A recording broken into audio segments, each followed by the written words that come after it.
ওম শান্তি, ওম শান্তি। সবাইকে নমস্কার। আমি প্রজাপিতা ব্রহ্মাকুমারী ঈশ্বরীয় বিশ্ববিদ্যালয় থেকে একজন ব্রহ্মাকুমারী বলছি। ব্রহ্মাকুমারীদের জন্য ভগবান শিব বাবার আদেশ হলো বিশ্বের প্রতিটি মানুষের কল্যাণ করতে হবে, অর্থাৎ সবার সাথে ভগবানের পরিচয় করিয়ে দিতে হবে। তাই সকলের কল্যাণার্থে আজ আমি এই ভিডিওটির মাধ্যমে বলার চেষ্টা করব যে ব্রহ্মাকুমারীরা কিভাবে জানতে পারলেন ভগবান শিব বাবা এখন পৃথিবীতে এসেছেন। ঠিক আছে, তাহলে আমরা জেনে নেব ব্রহ্মাকুমারীরা কিভাবে জানতে পারলেন ভগবান শিব বাবা এখন পৃথিবীতে এসেছেন। যখন দাদা লেখরাজের দেহে ভগবান শিব প্রবেশ করলেন, তখন থেকে সৃষ্টিচক্রের সত্য অলৌকিক কাহিনী দিব্যদৃষ্টির মাধ্যমে সাক্ষাৎকার করাতে লাগলেন। সৃষ্টির সূচনা থেকে বিনাশ পর্যন্ত, অর্থাৎ 4 যুগ, সত্যযুগ, ত্রেতাযুগ, দ্বাপর যুগ, কলিযুগের সত্য জ্ঞান ও গোপন কাহিনী শোনাতে লাগলেন। গভীর রহস্যে ঘেরা এই কাহিনী, এই জ্ঞান শিবের সত্য ও অমর গীতা জ্ঞান। এই জ্ঞান অদ্ভুত শিবের গীতা জ্ঞান। কোনো ধর্মগ্রন্থ বা শাস্ত্রে এই জ্ঞানের উল্লেখ নেই। ভগবান তার এই দেহরূপী রথকে, অর্থাৎ লেখরাজ দাদার নামকরণ করলেন প্রজাপিতা ব্রহ্মা। তখন থেকেই তিনি প্রজাপিতা ব্রহ্মা নামে পরিচিত হলেন। আমরা এনাকে ব্রহ্মা বাবা বলি। এই যে এখানে চিত্রের মাধ্যমে এখানে দেখানো হচ্ছে প্রজাপিতা ব্রহ্মা, বিষ্ণুদেব ও শঙ্করদেবের চিত্র এখানে দেখানো হচ্ছে। দাদা লেখরাজের দেহে পরমাত্মা প্রবেশ করলেন, এনার নামকরণ করলেন প্রজাপিতা ব্রহ্মা। আমরা এনাকে বলি ব্রহ্মা বাবা। 1937 সালে বর্তমান পাকিস্তানের সিন্ধু প্রদেশে প্রজাপিতা ব্রহ্মার দ্বারা প্রথম ঈশ্বরীয় বিশ্ববিদ্যালয় স্থাপন করেছিলেন। এই বিশ্ববিদ্যালয়ের উদ্দেশ্য হল প্রতিটি মানুষকে সত্য গীতা জ্ঞান শুনিয়ে, রাজযোগ শিখিয়ে নারীকে লক্ষ্মী দেবী তৈরি করা এবং নরকে নারায়ণ তৈরি করা।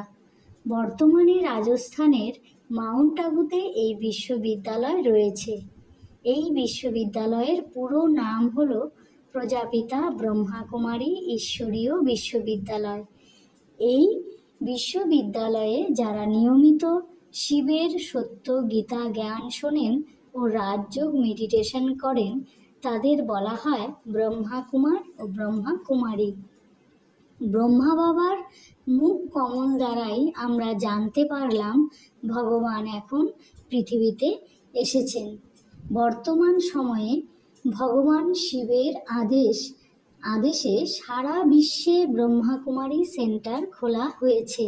বিশ্বের প্রতিটি দেশে ও প্রতিটি রাজ্যে যেখানেই আপনারা থাকুন না কেন, আপনার আশেপাশে খোঁজ নিলে অবশ্যই ব্রহ্মাকুমারী সেন্টার পেয়ে যাবেন।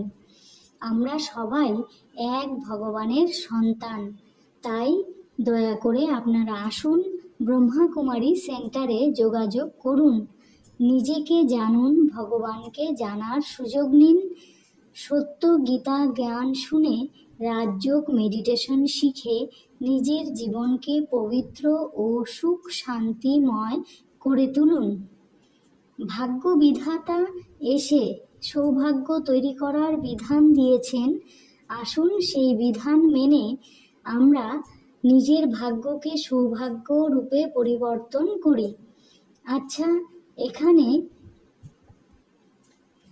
এই যে ব্রহ্মা বাবা, এই যে আমরা যাকে বলছি ব্রহ্মা বাবা, মানব রূপে, এই যে বৃদ্ধ মানব, 60 বছরের বৃদ্ধ মানব ব্রহ্মা বাবা, এনাকে যে দেখানো হয়েছে, এই কারণেই কিন্তু আমরা ব্রহ্মার মূর্তিকে পাকা চুল ও পাকা দাড়ি সহিত বৃদ্ধ রূপে দেখে থাকি।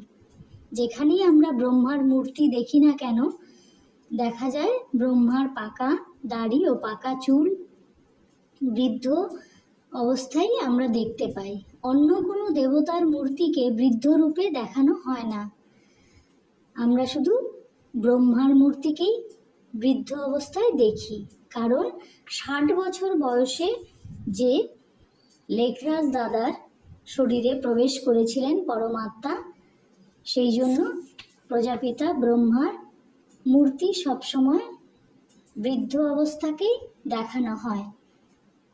আচ্ছা, আজ এখানেই রাখছি। আশা করি কিছুটা হলেও বুঝতে পেরেছেন। আবার পরে আরও কিছু শিব বাবার সত্য জ্ঞান নিয়ে আসবো আপনাদের সামনে। সবাই ভালো থাকুন, সুস্থ থাকুন। অনেক অনেক ধন্যবাদ। ওম শান্তি, ওম শান্তি।